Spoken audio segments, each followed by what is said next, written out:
Hey Internet, Triple P here. Normally I only do reviews on this channel just for fun, but lately I've been playing longer games more than expected, and my upload schedule is a bit hectic due to that. So I decided to do a video series separate from my reviews and talk about what I think of recent game reviews, info on upcoming games, as well as recent rumors that have been popping up all over the place.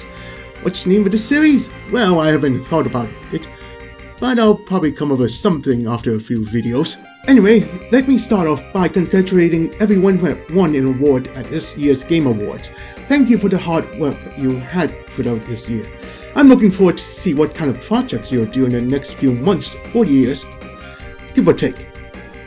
However, the show, despite having improved a bit, is still a bit boring in my opinion, as I'm not a big fan of the choice of music, but the in-game commercials are a bit entertaining, making it a bit bearable. Considering that this is Jeff Keighley's third award show, he could improve it by having a few YouTubers contributing a few comical skits that will relate to the category that's being awarded, and have famous video game composers do some musical numbers alongside with independent musicians who are gamers themselves. But these are just two things I wanted Jeff Keighley to concentrate on, but I bet the other gaming YouTubers have a better list of stuff that'll improve the show, so I'll leave it at that. For this year's PlayStation experience, I haven't seen it, but I'm surprised at the games being announced for the PS4 and PSV. Although the PSV itself is going up the door soon, but what I'm excited about this year's PlayStation experience are the announcement of Marvel vs. Capcom Infinite, Yakuza Kiwami, and 6 are coming to the US. Double Mark of the Wolf is coming to the PS4, and KOF 14 is getting a graphical overhaul.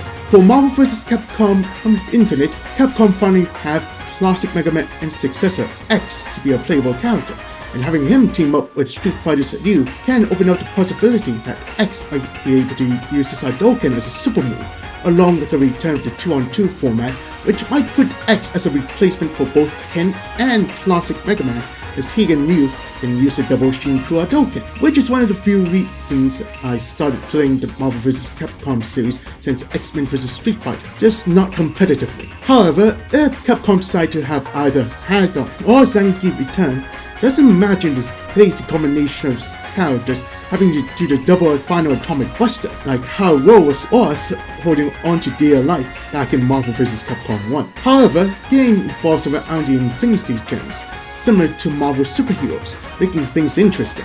Just hopefully the development can bring back characters with specific powers similar to Marvel superheroes, and you have certain characters holding a specific stone, gains a special power, giving competitive players something of a challenge, unless the tournament organizers decide to turn those off just so everyone can play fair.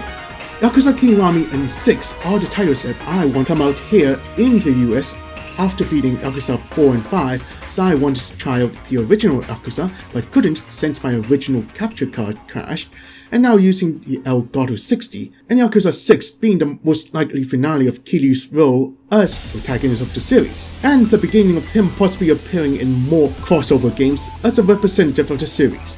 I really wanted to see how Kiryu's final game will end. However, since I saw the trailers and the added content to the entry, I would say the game will end at a high note. While for Kiwami, I hope the development team would remake 2 and 3, so those of us who haven't played the originals but would play the remakes along with the extra content, and for those of us who have played through this series, want to relive it and don't mind the extra content.